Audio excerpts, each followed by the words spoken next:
Have you ever felt like every crisis, every crackdown, every new emergency is just a remix of something you've seen before? What if the chaos isn't random, but a carefully rehearsed act?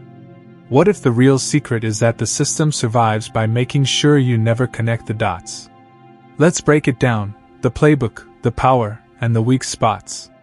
First, let's talk about the playbook. Every system of control has its go-to moves, and the truth is, they almost never come up with anything new. Instead, they just recycle the same old tactics, maybe with a new name, a new gadget, or a new excuse, but it's always the same game. Surveillance? It used to be wiretaps and secret police. Now it's facial recognition cameras on every corner, apps tracking your location, and companies collecting your data every time you scroll or shop online. Discrimination? Redlining didn't just vanish.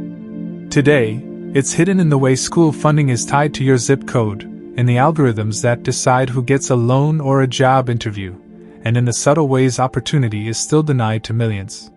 Criminalization? The war on drugs turned into tough on crime. Laws then, border security. And now it's all wrapped up as public safety. It's the same old story, just with a new headline. Economic inequality? Decades ago, it was blatant wage theft and company towns that kept workers poor. Today, it's gig apps that call you an independent contractor, so they don't have to pay benefits, or it's unpaid internships that lock out anyone who can't afford to work for free. The language changes, but the outcome is the same. A few get richer while most people struggle to get by. And every time people start to see through it, the system just rebrands oppression as security or order. Don't be fooled, it's not progress, it's just the same tricks, remixed for a new generation. After the 2008 financial crash, banks were rescued with massive bailouts, but millions of families lost their homes.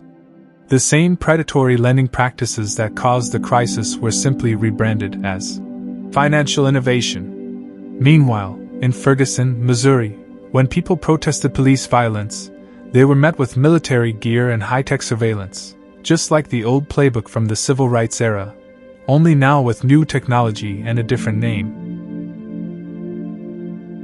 Next, the power. You're not powerless. You're just kept busy, divided, and overwhelmed.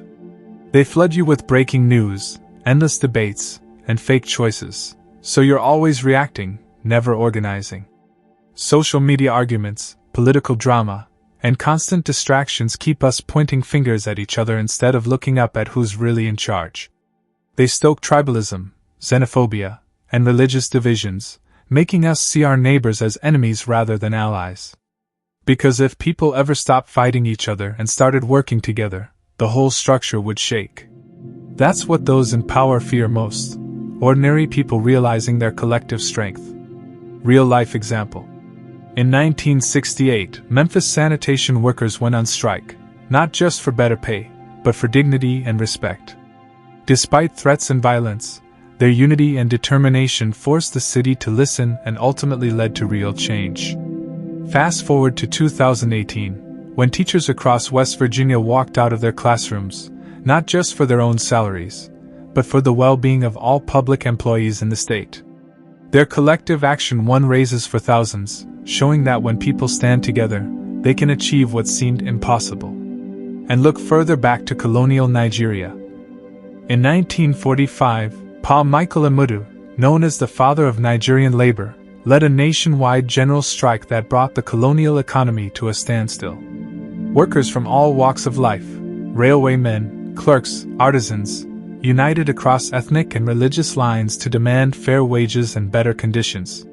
The strike shook the British colonial government and proved that organized action could challenge even the most entrenched power. It's not the noise or the protests alone that scare those in power. It's the sight of ordinary people getting organized and refusing to back down. Assata Shakur, an American political activist who was a member of the Black Liberation Army, says it is our duty to fight for our freedom. It is our duty to win. We must love each other and support each other. That's why they sell you apathy, pit you against each other, and make sure you're always too tired to organize. Finally, the weak spots. Here's what they hope you never realize. The system isn't unbreakable. It's just propped up by fear, distraction, and the illusion of strength. Behind all the tough talk and heavy security, there are cracks, places where ordinary people have real leverage. Every time people unite, organize, or refuse to play by the old rules, those cracks widen. The truth is, the system is only as strong as our belief in its power. When we start to see its weak spots, we begin to understand just how much is possible when we push together. Real-life example. Think about the Montgomery bus boycott. For over a year, black residents in Alabama refused to ride segregated buses. Their collective action didn't just inconvenience a city, it forced the entire nation to confront injustice and sparked a movement that changed history. Or consider the Arab Spring in 2011, when ordinary people across North Africa and the Middle East took to the streets, toppling dictators and shaking regimes that once seemed untouchable. It started with small acts of defiance, but when enough people found the courage to act together, the system's weak spots were exposed for all to see. Meanwhile, corporations loot in broad daylight, but you're afraid to miss a day of work.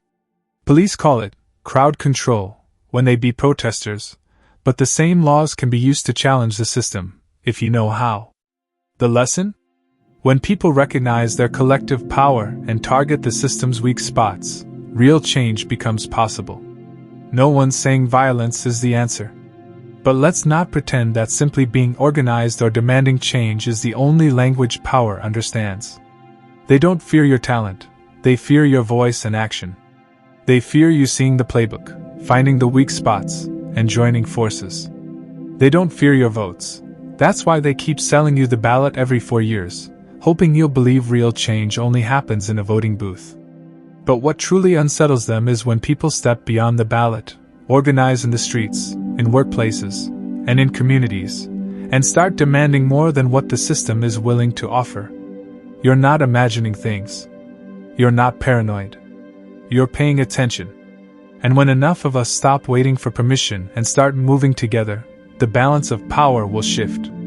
Don't just watch the show, learn the script, spot the patterns, and find the cracks.